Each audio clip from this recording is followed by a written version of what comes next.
Alors bonjour à tous, on se retrouve aujourd'hui pour assister à l'événement du Thé de l'Amitié organisé par Messager de Paix et on va interviewer du coup le président de l'association. Suivez-moi.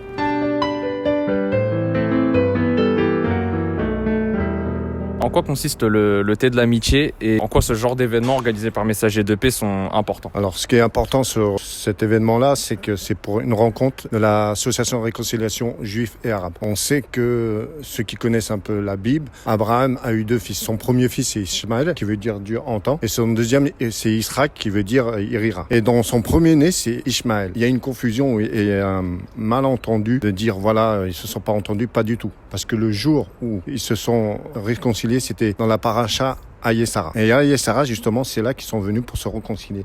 Mais dans le temps, il y a eu des petites anomalies. Les gens ne comprennent pas. Ils disent, dès qu'il y a quelque chose qui se passe en Israël ou Palestine, il y a un problème. Mais le problème n'est pas là. Le problème, c'est dans la résolution et dans la réconciliation. Donc là, on est au Thé de l'Amitié. Et donc, ça, pour expliquer rapidement, c'est un événement organisé par Messager de Paix. En quoi consiste cet événement? Alors, cet événement consiste à faire inviter pas mal de gens. Comme par exemple, aujourd'hui, c'est monsieur le rabbin Michel Sarfati, et un imam, pour qu'on puisse vraiment avoir un débat, d'une explication, de voir même une entente entre ce rabbin et cet imam, qu'on a déjà itéré il y a quelques temps, et que ça a très bien marché, qui travaillent ensemble, et qui vont dans les quartiers, où les quartiers où ils sont vraiment, personne ne veut y aller, ils y vont. Et il y a vraiment un cœur ouvert dans les deux camps. Même s'il y a une réticence dans les cités, il y a le dialogue qui se fait. Voilà. Et c'est pour ça que ces événements sont très importants pour solidifier et surtout mettre un terme à ce préjugé qu'il y a entre les Juifs et les Arabes. Les Juifs et les Arabes s'entendent très bien. Il faut juste expliquer le pour et le comment. Et on peut retrouver quoi comme chose qui se passe dans cet événement du Thé de l'Amitié? Aujourd'hui, par exemple, il va y avoir de la musique, il va y avoir des chants juifs, arabes, il va y avoir des danses. Ça va être vraiment festif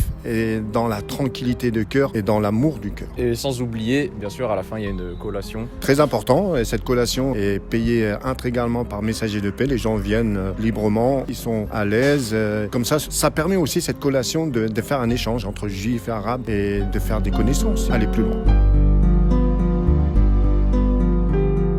Très content de vous avoir tous à cette 6e édition. C'est toujours agréable d'organiser le Thé de l'Amitié pour pouvoir faire des rencontres, faire des partages. Il y en a, c'est la première fois qu'ils viennent. Et je vais vous donner quand même, avant de commencer, un petit aperçu de cette association. L'association Messager de Paix a été créée en 2008, créée par un Syrien qui s'appelait Amin à l'époque. Et quelques années plus tard, quand je suis arrivé à un rue Omer Talon, il a démissionné pour des raisons qui lui concernent. J'ai repris le relais avec un grand plaisir. Et cette association a pour but de faire cette réconciliation entre juifs et arabes. Comment ça va se passer? En premier temps, il va y avoir différents événements. Nous allons commencer par un chant. Et ce chant va être commencé par mon ami et fidèle qui est à cœur de cette association, Samir. Samir, si tu veux prendre place, s'il te plaît.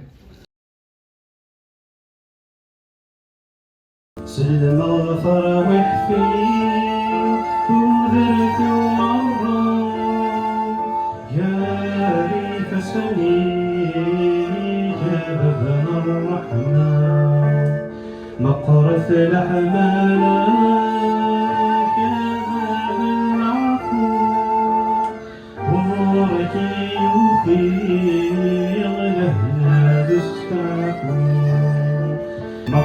لحمالك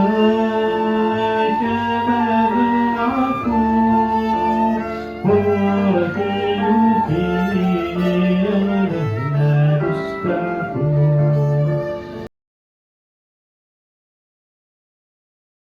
نشمس نشمس کار خیر تباره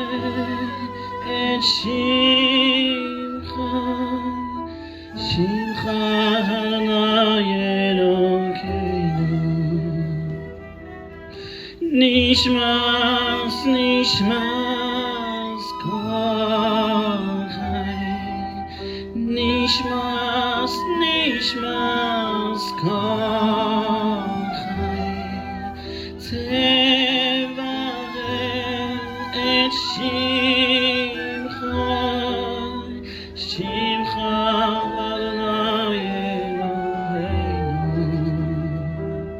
La première première danse qui va venir, c'est une danse sur le sujet de la prière. Et cette danse qui va se faire, c'est par Marie-Hélène, qui est là, qui va l'interpréter.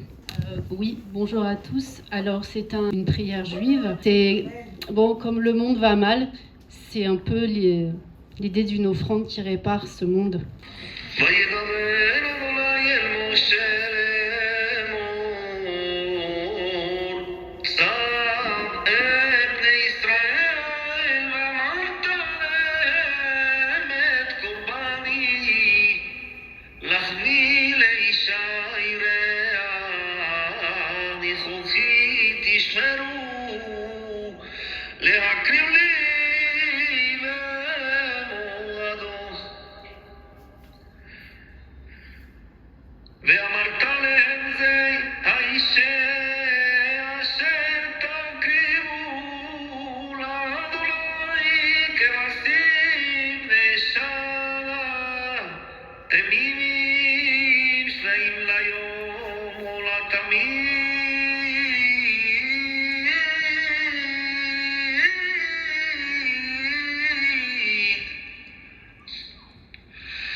Alors, autrement dit, s'il faut vous parler de ce que je fais depuis que je ne suis plus sollicité par les universités pour présider des jurys de doctorat, je consacre mon temps entier à ma famille, à ma communauté et à cette association que j'ai créée en 2005, l'Amitié judéo-musulmane de France. Et donc depuis 2004-2005, à mon tour, j'ai dit il faut aller à la rencontre des musulmans.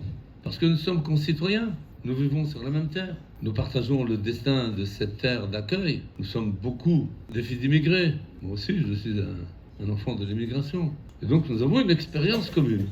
Cette expérience commune, c'est de réussir à tirer le meilleur profit de la terre d'accueil, de sa civilisation, de sa culture, tout en restant ce que nous sommes. Je suis juif, religieux. La Constitution, au nom de la laïcité, de la République laïque, me protège et me permet de vivre ma vie religieuse tout en étant un citoyen chantre de la laïcité, très respectueux des règles de la laïcité. Nous avons fait 16 tours de France, 1 mois et demi, 2 mois, à passer dans toutes les villes de France, ou presque, à rencontrer les juifs, les musulmans, les chrétiens, partout où on pouvait les réunir. Alors, je vous laisse imaginer ce que veut dire une rencontre de 2 mois. De la manière, nous avons fait 16 tours d'Île-de-France. Ensuite, nous avons développé des outils. Des outils, comment lutter contre l'antisémitisme sans jamais dire à l'auteur d'antisémitisme, tu es un antisémite. C'est pas évident. Vous êtes devant un bonhomme, et ça, excusez-moi, ce n'est pas une fois, ni 2, ni 3, ni 10, c'est du quotidien. Vous rencontrez des personnes tout à fait merveilleuses et que vous disent les juifs. Et il prend le flyer de notre association, il le jette par terre, il dit les juifs, il faut tous les tuer, il ne faut pas en laisser un seul sur terre. Et quand il finit, très bien, qu'est-ce que tu as d'autre à dire? Tu as vidé ton sac. Allez, parlons.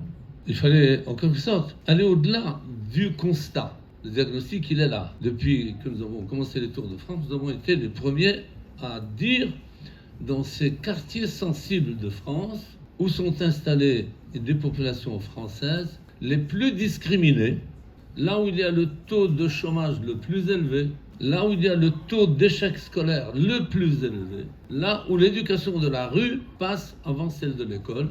Mais moi, je suis entré dans ces quartiers et j'ai rencontré toutes ces populations. Et alors que la France enregistre le taux le plus élevé d'actes antisémites, je n'ai jamais eu le moindre incident.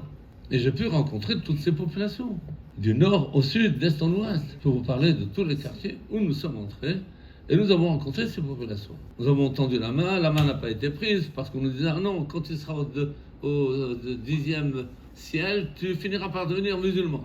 Ouais, d'abord, ok, hein. Très bien.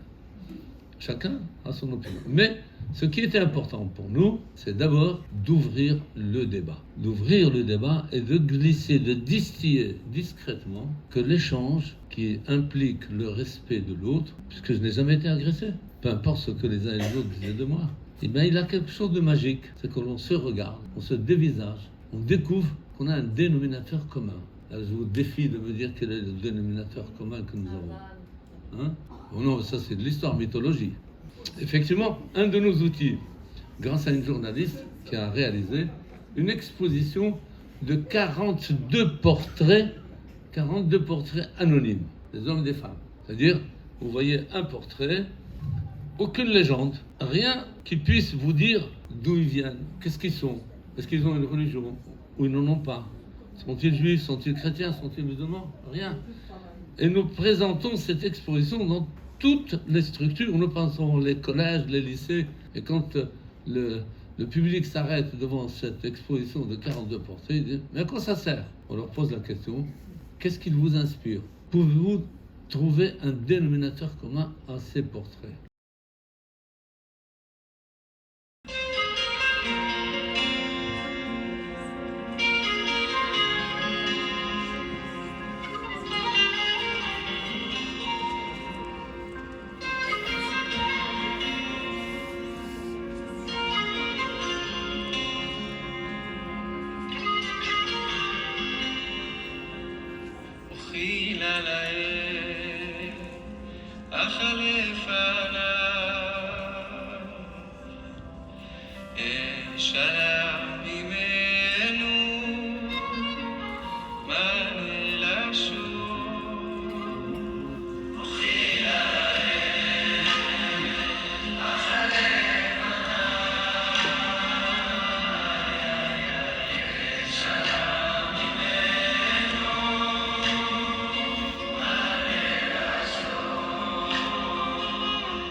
Moi, je suis avec le rabbin Michel Sarfati et en quoi c'est important ce genre d'événement ? L'importance réside dans la rencontre de personnes qui se distinguent par leur humanité et qui vous font des sourires, qui vous écoutent, qui vous échangent avec vous. Et le fait d'avoir des paroles qui passent et des messages qui sont entendus avec obligatoirement un écho, c'est-à-dire ce message se réfléchit comme sur un miroir. En soi, c'est un but qui mérite d'être développé et d'être vécu. Donc, j'étais heureux de voir des visages variés qui ont compris notre message, celui de notre humanité, qui passe avant toutes les idéologies et toutes les religions. En un mot, on aurait pu prononcer ce mot, mais je n'aime pas l'utiliser pour ne pas tomber dans le piège du galvaudage. C'est le mot paix. J'évite au mieux de mon moyen d'utiliser ce mot. Mais il s'illustre et il se dessine à travers mes commentaires et mes prises de position.